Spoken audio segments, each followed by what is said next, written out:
ሰላም አድማጮቻችን እንዴት ናችሁ? ዛሬ በስፋት ስለ ፌዴሪኮ ኬሳ እንነጋገራለን። ጣሊያናዊው በሊቨርፑል ባክኗል የሚለው ሐሳብ ጉዳያችን ይሆናል። ለቻናላችን አዲስ የሆናችሁ ቻናላችንን ሰብስክራይብ፣ ላይክ እና ሼር እንድታደርጉ በአክብሮት እንጠይቃለን። ጣሊያናዊው በሊቨርፑል ባክኗል። ፌዴሪኮ ኬሳ በመጪው ሳምንት እጁን የፕሪሚየር ሊጉ ዋንጫ ላይ ያሳርፋል። የፕሪሚየር ሊግ አሸናፊ መሆኑን የሚመሰክር ሜዳሊያ አንገቱ ላይ ያጠልቃል። ከቡድኑ ጋር በክፍት አውቶቡስ በከተማዋ እየተንሸራሸረ ድሉን ለማክበር ወደ ጎዳና ከወጡ ደጋፊዎች ጋር የማይረሳ የደስታ ጊዜ ያሳልፋል። በክለቡ የመጀመሪያ የውድድር ዘመን ቆይታው ከሊቨርፑል ጋር ዋንጫ ማንሳቱን ምክንያት በማድረግ ከቡድን ጓደኞቹ ጋር ብርጭቆ አጋጅቶ ወይን ይጎነጫል። ኬዛ ግን የቡድኑ ቁልፍ ተጫዋች አልነበረም። እዚህ ግባ የሚባል አስተዋጽኦም አላበረከተም። በሁሉም ውድድሮች በድምሩ 13 ጨዋታዎች ላይ ተሳትፎ ሜዳ ላይ ያሳለፈው 400 ደቂቃዎች ብቻ ነው። ጣሊያናዊው ሊቨርፑል ካደረጋቸው 36 የፕሪሚየር ሊግ ጨዋታዎች በአንዱ እንኳን የመጀመሪያ ተሰላፊ አልነበረም። በፕሪሚየር ሊግ ከተሳተፈባቸው ጨዋታዎች ይልቅ ከጨዋታ ዕለት ስኳድ ውጭ የሆነባቸው አጋጣሚዎች ይበዛሉ። የፈረንጆቹ አዲስ ዓመት ከገባ በኋላ በፕሪሚየር ሊግ የመሰለፍ ዕድል ያገኘው በፉላም እና ቼልሲ በተሸነፉባቸው 2 ጨዋታዎች ብቻ ነው። በእነዚህ ጨዋታዎችም ቢሆን ወደ ሜዳ የገባው አርነ ስሎት ከጨዋታው የሆነ ነገር ይዘው ለመውጣት ያሏቸውን የአጥቂ መስመር ተጫዋቾች አማራጮች በሙሉ አሟጠው ከተጠቀሙ በኋላ ነው። በሁለቱም ጨዋታዎች ኬዛ 5ኛ ተቀያሪ ነበር። ሜዳ ላይ ያሳለፈው በተመሳሳይ 8 ደቂቃዎችን ብቻ ነበር። በእነዚህ ጨዋታዎች በካራባኦ ካፕ ፍጻሜ ያደረገውን መድገም አልቻለም። በካራባኦ ካፕ ፍጻሜ ጎል ያስቆጠረው 74ኛ ደቂቃ ላይ ተቀይሮ ገብቶ ነበር። በዚያ ላይ በጉዳት ምክንያት ለወራት ከሜዳ ርቆ መመለሱ ነበር። ኬዛ መጀመሪያ ሰሞን ብቃቱን ለማሳየት የተቸገረው በጉዳት ምክንያት ነበር። በሙሉ ጤንነት ለጨዋታ ዝግጁ በሆነበት ጊዜ ደግሞ ወደ ስኳዱ ሰብሮ ለመግባት ተቸገረ። የ27 ዓመቱ ተጫዋች በአጥቂ መስመር የመጨረሻው አማራጭ ይመስላል። በዚህ የውድድር ዘመን 28 ጨዋታዎች ላይ ተሰልፎ በ24ቱ ኳስና መረብ ያላገናኘው ዳርዊን ኑኔዝ እንኳን ከእርሱ የተሻለ ዕድል ይሰጠዋል። የኬሳ አባት ኤንሪኮ ባለፈው ወር ልጁ በሊቨርፑል ደስተኛ መሆኑን ተናግሯል። የኮንትራት ዘመኑን ቀሪ 3 ዓመታት በክለቡ ቆይቶ ለማጠናቀቅ መወሰኑንም ይፋ አድርጓል። ችግሩ ኬዛ አሁን እንኳን በስኳዱ ውስጥ ለመደላደል ከተቸገረ በክረምቱ የዝውውር መስኮት ሊቨርፑል ተጨማሪ ተጫዋቾችን ወደ ስኳዱ ሲቀላቅል ደግሞ የበለጠ መቸገሩ አይቀርም የሚል ነው። ሊቨርፑል የአጥቂ መስመሩን ለማጠናከር ተዘጋጅቷል። ጀርመናዊውን ፍሎሪያን ቪርትስ ለማስፈረም ከወኪሎቹ ጋር ንግግር እንዳደረገ ከሰሞኑ ሲነገር ነበር።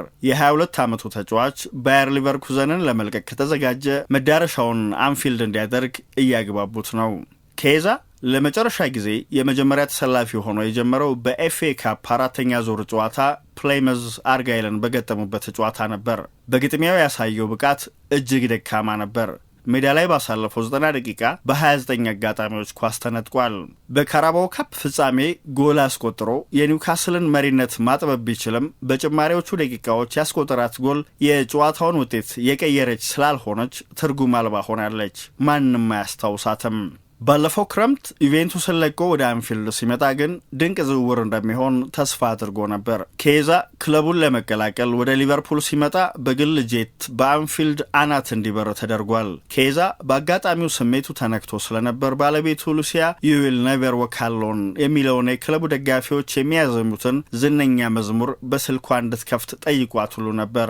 ፊርማውን ካኖረ በኋላ ከክለቡ ቴሌቪዥን ጋር ባደረገው ቆይታ የመጀመሪያ ጨዋታውን እስከሚያከናውን መቸኮሉንና ስሜታዊ የሚያደርገው አጋጣሚ ይሆናል ብሎ እንደሚያስብ መናገሩ ይታወሳል።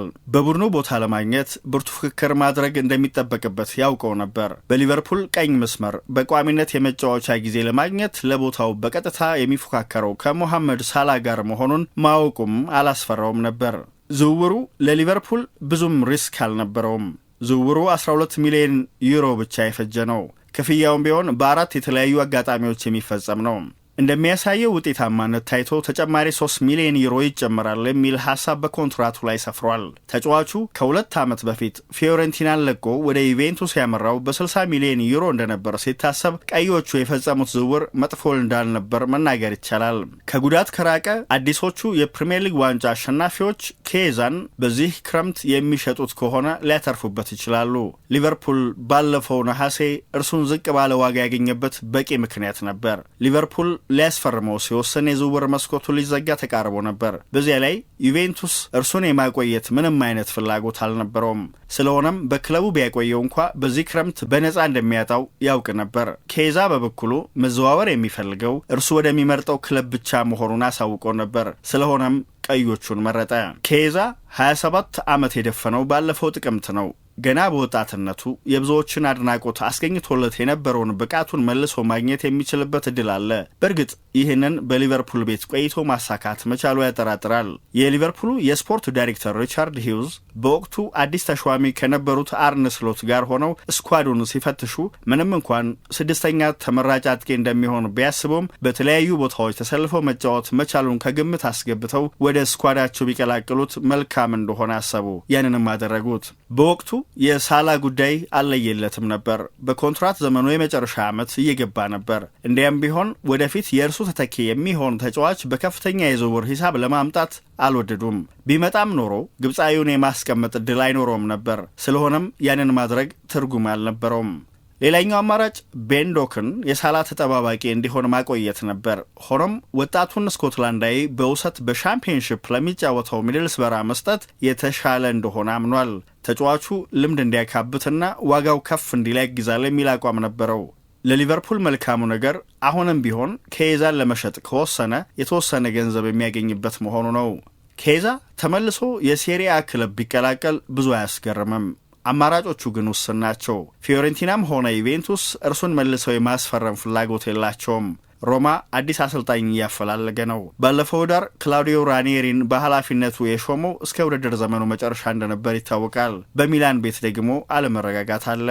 የተሻለው አማራጭ ናፖሊ ይመስላል።